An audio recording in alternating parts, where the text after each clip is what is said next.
Honey, my love, so sweet. Umano sa amin, talagang kinausap ko yan. Anong pagkasabi mo sa kanya? Ang totoo talaga, ayaw ni Rachel dyan. I'll make a wish for you and hope it will come true, that life would just be kind to such a gentleman. If you lose your way, think back on yesterday. Remember me this way. Remember me this way. Gentleman, mabait. Sabi niya. Hindi siya nagbabago. Saka, yung first impression ko kay Ruel, talagang magaan ang loob ko sa kanya. Good morning mga kalingap, mga kaibigan. Ito na naman po si Kuya Brox. Dito ulit tayo sa ating trabaho at magbigay po tayo ng magandang pang good vibes po sa inyo sa araw na ito.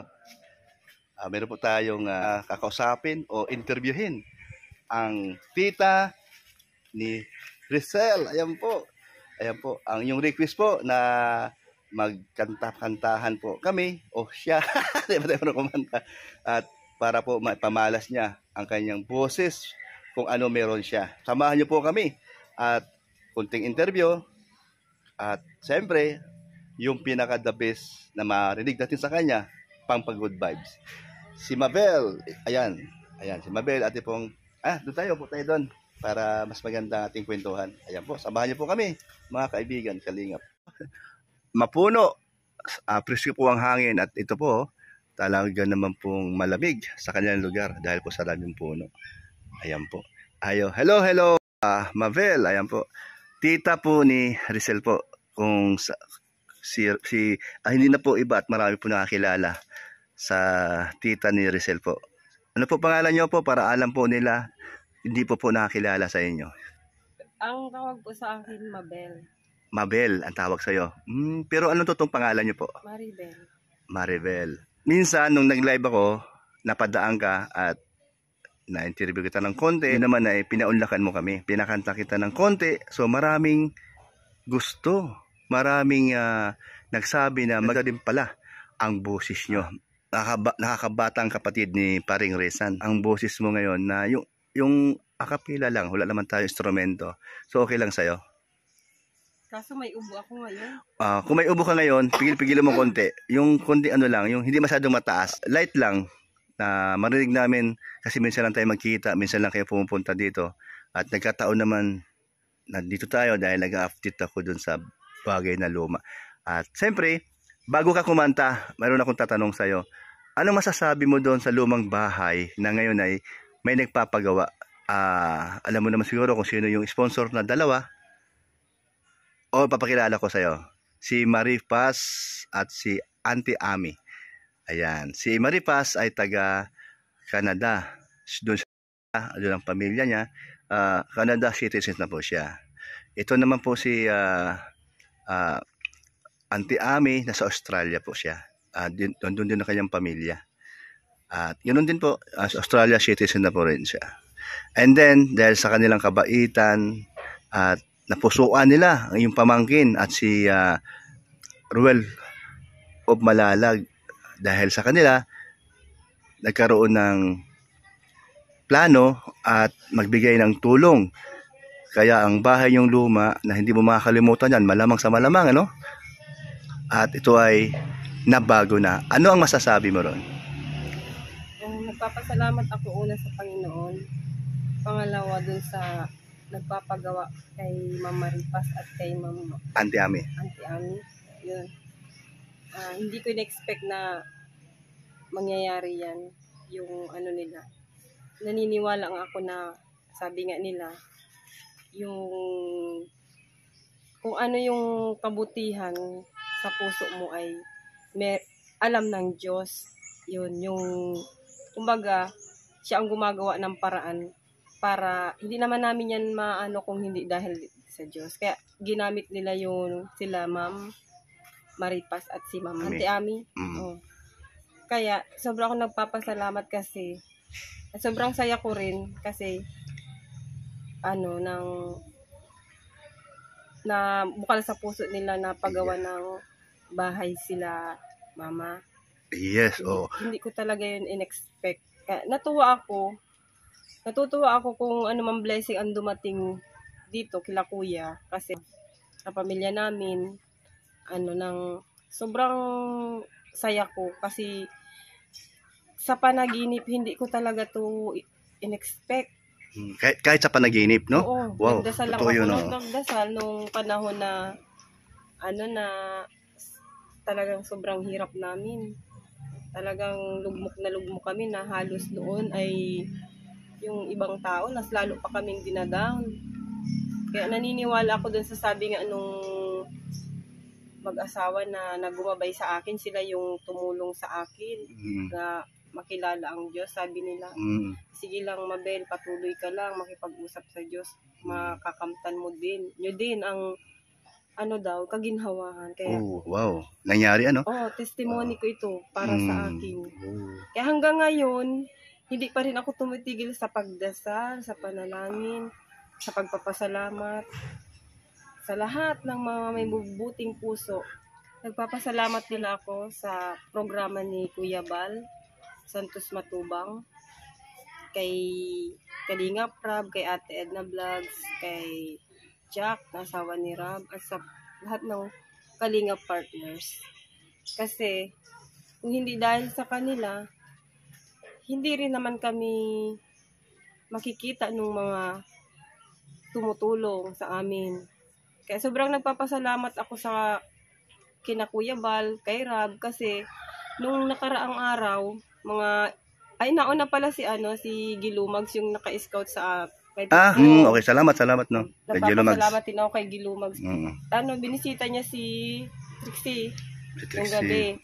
Tapos, yung mga sumunod na araw siguro, pang 3 araw, bumisita naman si Kuya Bal, wala din kami noon.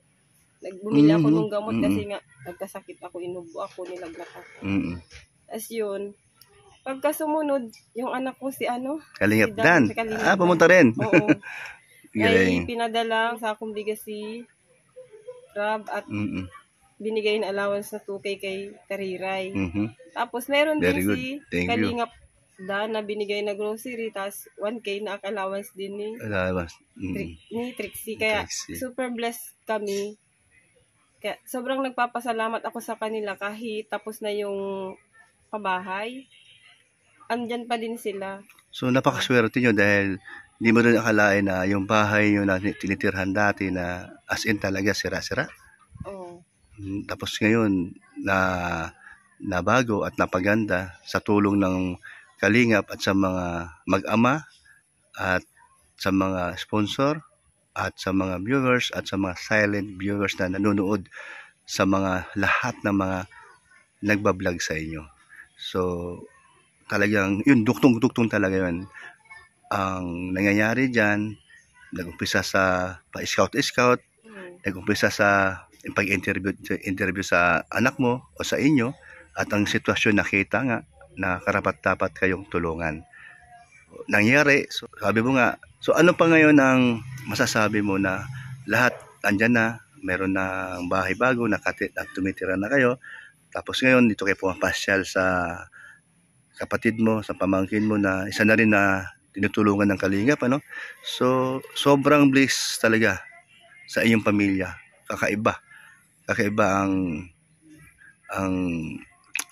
sa inyo na hindi mo akalain na mangyari kasi kadalasan sa mga pinapabahay, isang pamilya wala na. So kayo, isang pamilya dito at meron pang isang pamilya doon. So isa ang apelido Morales. Si Morales ka naman, di ba? Nung ikaw ay dalaga pa, no? So, bliss talaga, napakaswerte ng Morales. Dahil marami nagsasabi na simula umpisa kay Rizel, totoo ba mabait siya? Yun kasi ang namana nila sa amin. Kaya sabi ni Rachel, kapag sinagsasabihan niya ni Papa niya, yung minsan, sabi niya, kasi pa, ang dami mong ipapamana sa akin, yung pang-ugali. Yan pala, marami palang nakakakita at nakakaramdam. Yung pala yung sinasabing kayamanan ng inyong apelyido. Siyempre, sa magulang mo. Oo. Di ba? Sila yung nagsimula, doon nang galing. At kung ano yung puno, yun ang bunga. Okay. O, di ba mabila, no? So, at ikaw, nakita ko naman yung kabaitan mo. At kaya tayo yung nag-usap at gusto ko tang interviewin. Wala akong nakitang pagtutol o anuman. Gusto mo rin na magkakwentuhan tayo. At gusto ko rin naman din na makita ka nila na interview kita. Kagaya ngayon. Kung sino, siyempre hindi naman pwedeng isang tabi lang kasi isa na rin kayo sa beneficiary ng Kalingap at dahil kay Trixie. Nagsimula sa pinsan niya, si Rize. O yun. And then, hanggang ngayon, nandiyan pa rin ang blessing. No? Tuloy-tuloy pa rin, no? Marami nagmamahal sa inyong pamilya. So, praise God. Paano mo pasalamatan ng mga sponsor at mga viewers mo subaybay sa inyo? Paano mo pasalamatan? Para sa akin yung nangyari sa amin, nagpapasalamat ako ng sobra kasi para sa akin isang treasure yun na dumating sa amin na kailangan naming pahalagahan, na talagang pahahalagahan naman namin at tinatanaw namin ng isang malaking utang na loob sa mga tumulong sa amin sa programa ni Kuya Bal, Kalingap Rab. Hindi namin makakalimutan kasi kung hindi dahil sa kanila, hindi ito mangyayari at patuloy naming iingatan kung ano ang ibinigay nila sa amin. At sa mga viewers, sa mga sumusuporta, at yung may tumutulong din sa akin, ayaw niya magpabanggit. Sobrang napapasalamat ako sa inyo. Super blessed po ang pamilya namin. Kaya sobrang po talagang papahalagahan namin at talagang bukal po sa loob namin yung pagpapasalamat. At talagang hindi po matatawaran. Walang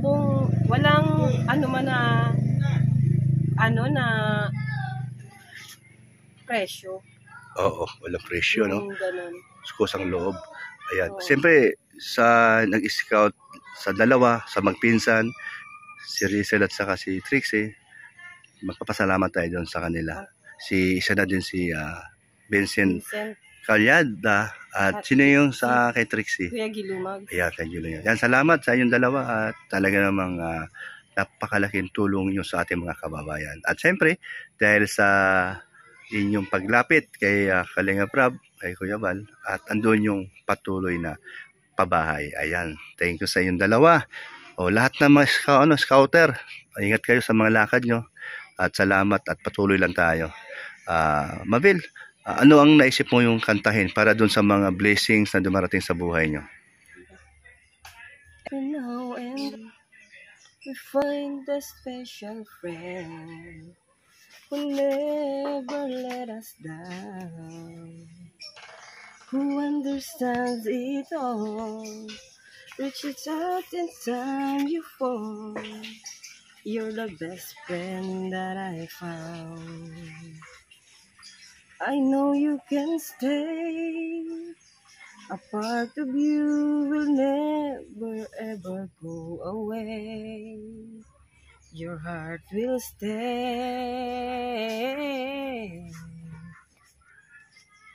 I'll make a wish for you and hope it will come true. That life would just be kind to such a gentleman. If you lose your way, think back on yesterday. Remember me this way. Remember me this way. Pasensya na po, medyo namamalat ako kasi Oo nga, no? Kaya pigil lang, okay lang, at least merong napagbigyan. Tagalog wala? At isa lang? Oo. Para balance. So okay yung kanya tamong ganda. Ano sa Tagalog? Sige daw, kahit isa lang. Bakit ba ba ako'y laging ganito? Lagi akong di mo pinapansin, para na lang akong laging sumusunod sa gusto mo. Lagi kitang inaalala kahit di mo ako pansin. Honey, my love, so sweet. Kahit ako'y di mo pinapansin, hindi ako nagagalit sa'yo, pagkat alam ko na ang iyong damdamin para sa'kin. Hindi mo lang alam ang aking nadarama pagkapiling ka. Honey, my love, so sweet. Kahit sino ka pa, basta't mahal kita. Lagi na lang akong sumusunod sa'yo. Mahal kita at yan ay totoo. Honey, my love, so sweet. Ayan, wow, ang galing. Ito po, namamala talaga Malito ako. sila next time ulit kung maganda na ang condition mo sa boses. Mayroon akong tatanong lang sa'yo. Ano masasabi mo sa pamangkin mo at kay Ruel of Malalag na pamangkin ko rin dun sa kanilang closeness at sweetness nila? Okay naman sa amin kasi yung respeto ni Ruel ay nakikita namin, at yung pag-aalaga niya kay Rachel, at yung mga kilos nila, natural yun, natural na natural. Yung walang yung malisya ba na Tama, yung wala mali katulad siya. ng ibang mga sinasabi ng iba na naglalan. Hindi. Kasi kami, Mm. kung masama na sa tingin namin, kasi kami ang unang pupuna. Pupuna. Kami ang unang sasaway sa kanila. Pero hindi. Natural lang yun. Okay lang yun sa amin kasi si Ruel naman, talagang bago yan umano sa amin. Talagang kinausap ko yan. Ano pagkasabi mo sa kanya? Ang totoo talaga, ayaw ni Rachel dyan. Nahihiya siya. Nahiya siya. Ayaw niya dahil nahiya siya. Nabahan siya. Sabi niya, dito, ayoko. Akala ko ayaw niya dahil di niya gusto, di niya type, di naman yun. Ay, hindi. Sa simula pa lang talaga, syempre, hindi mo naman talaga, hindi pa talaga niya, yung medyo kinakabahan siya. Tapos, sabi nga ni Ruel, naririnig ko kasi yan, sabi niya, baka pwedeng wag na lang kuya ang itawag mo sa akin. Tapos, kapag si Rachel, kuya pa rin siya ng kuya. Tapos ako na yung parang, yung naawa. Dahil nahiya nga siya, Oo, kaya kuya. Parang ako na yung yung iba yung Naawa kay Ruel, Oo, parang di ba? ganun. Huwag mo na tawagin kuya, Ruel na lang. Tapos biniro ko pa nga, na lang, sabi niya, na lang anyang tawag mo, pwedeng itawag sa'yo. Ruel, sabi ganyan, natawa pa ko. Ako na yung nagsabing, Will. Kasi nagtawanan nga sila. Ay ngayon. Hindi ko yun makakalimutan yung usapan namin. Doon ba yun sa lumang bahay? Oo. Sabi niya. Nagtawanan kami. Maya sabi ni Ruel, ba't kayo nagtawanan? Hindi pa lang yun naintindihan. Kasi yung Will dito sa amin, yun yung labi na makapal na nakaganyan. Yun. Yun pala. Di ko alam yun. Nang marinig niyang gano'n na pinaliwanag namin, natawa din siya. Sabi niya, nagalit? Ay, hindi, okay lang din daw. Bahala daw.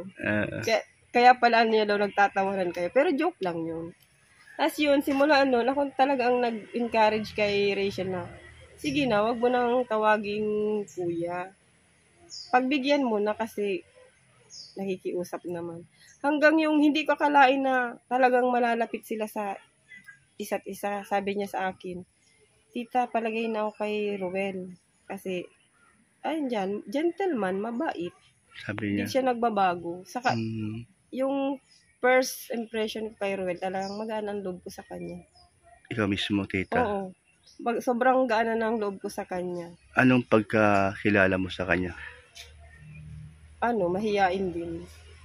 Parang, hindi siya masalita. Pero nung nakasalamuhan namin siya, okay naman. Simula nung umpisa hanggang ngayon, nagbago ang ugali niya? Hindi. Mas nagiging close sila, mas nagiging sila sa isa't isa sa amin.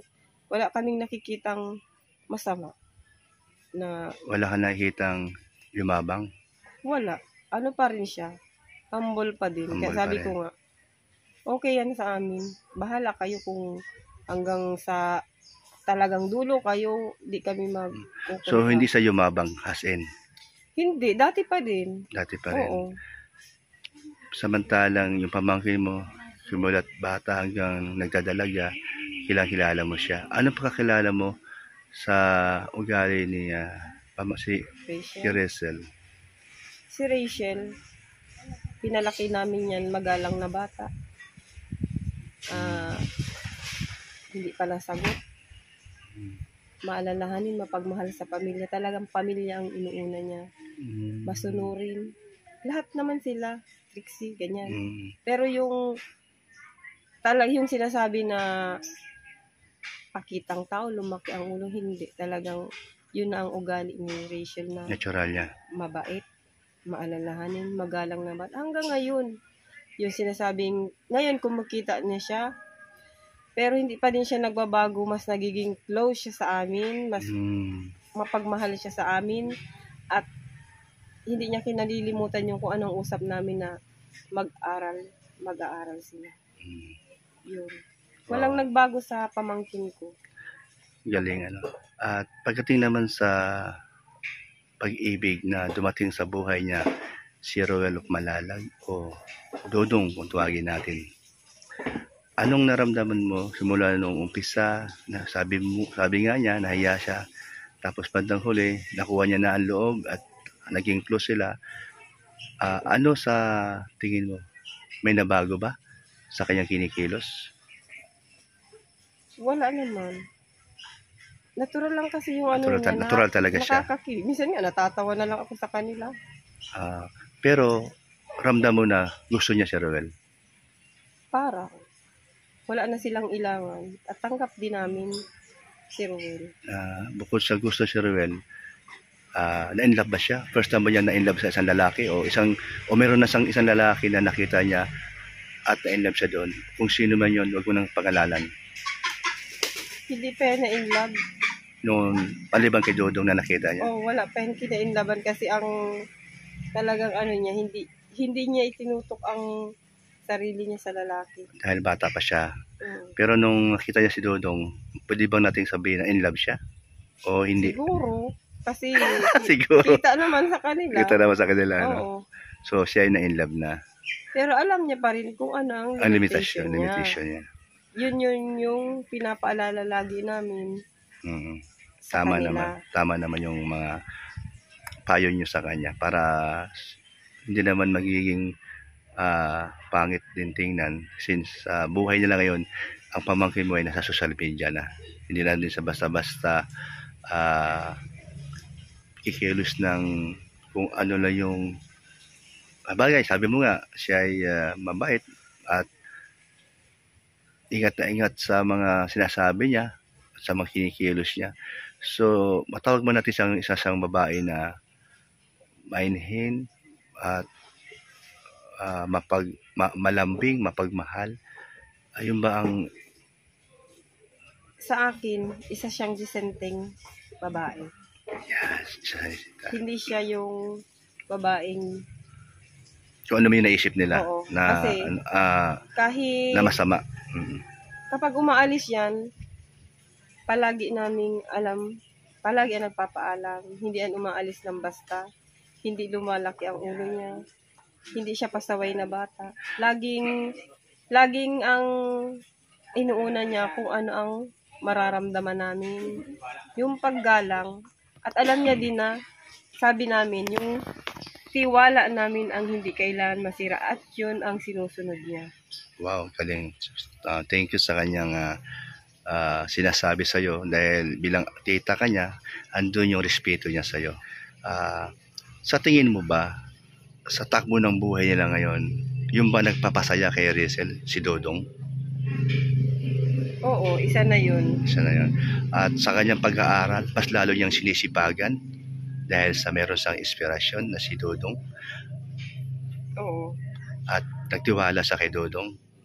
Tiwala na siya kay Dodong kasi ano na nga siya, palagay na ang ano niya. Kasi hindi naman yan magkukwento sa amin kung na tungkol kay Ruel na ano, na mabait. Pag nagkukwento siya sa akin, yung ano ni Ruel ang ano niya, talagang mabait daw, talagang Masaya siya, humanga siya, o talagang in love siya kay Dodong. Tama? baka. Okay. Kung sakaling magkatuluyan sila, payag ka ba? O gusto mo rin silang, o pangarap mo rin na sila na habang buhay? Kung ano ang itinakda, kung talagang sila, hindi kami hahadlang. Ang ganda na sagot mo. Pero yung para sa'yo, ang sagot mo. Para sa'yo? Para sa Para, akin. para sa'yo. Para sa akin, okay na okay sa akin si Ruel. Marami din gusto niyan sa mga viewers na nagmamahal. Na karamihan sa mga sumusubaybay sa kanila. Hanggang ngayon, nandun pa rin. Kaya hindi nawawala ang mga sponsor, ang mga tumutulong para sa kanilang ginagawa, para sa mga ating kababayan na ginamit ni Lord sila, at ang iba natin mga kababayan na sa ibang abroad ay sila naman ay natuwa at gusto rin nilang tumulong sa kapwa, at sila na yung model natin, modelo sila sa mga kabataan.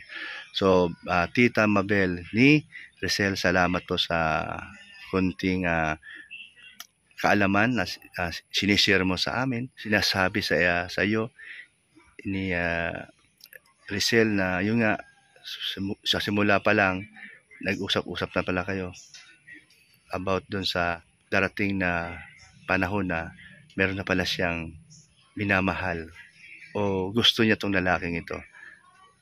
Sa tingin mo kaya hindi magbabago si Rizal dun sa kay Dodong? Siguro, hindi. Kasi ano, ang pamilya naman namin, yung ano talaga, kung yung ano siya, yung hindi pa iba-iba. Kung talagang kailangan mag-stay, mag-i-stay. Daw. Okay na? Mm. Para sa akin, kung sa tingin ko, si Rachel, in love na din kay Dodong. Kung sila na talaga, wala kaming kontra. Na susuportahan na lang namin kung anong meron sila. Ayan po, salamat kay Mabel, at thank you sa inyong pag-share sa amin na kami po ay natuwa at kinikilig. Isa na po si Kuya Brooks. Ayan, sige, kain na tayo. At tayo ay, anong oras na ba para tayo magla-lunch? Alas 12 pasado na? Ayan po, salamat po kay 1:43 na. Di pa ako nakaluto. Ay, grabe, susuban natin ano. Ayan, salamat talaga, natuwa ako na pinaunlakan mo ako. At siyempre, para marami nakakaalam kung ano ang damdamin ng isa nating ina-idolize. Alam mo ba yon? Kahit ako tito niya, ina-idol ko yung dalawa na yan. Ikaw ba? Sana ganun ka din sa pamangking ko. Pero tayo na mabait din si Rizal. Ikaw naman, sabi mo nga rin kanina sa akin sa off-cam, mabait din si Dodong at di nga nagbabago. Tama sinabi mo. Ayun. Marami din gusto na Matubang and Morales family. Gusto mo ba yun? Isa na tayo doon, no? So hindi na tayo iba. Hindi na tayo iba, no? Ayan, salamat po. Ayan, salamat po sa inyo po. Ayan, thank you po. Bye-bye po sa inyo. Ayan po, God bless po. Ayan, sa sobrang maritis ni Kuya Brooks, ayun, nakalimutan kumain. Tanghali. Ayan, thank you po. Bye-bye, God bless po.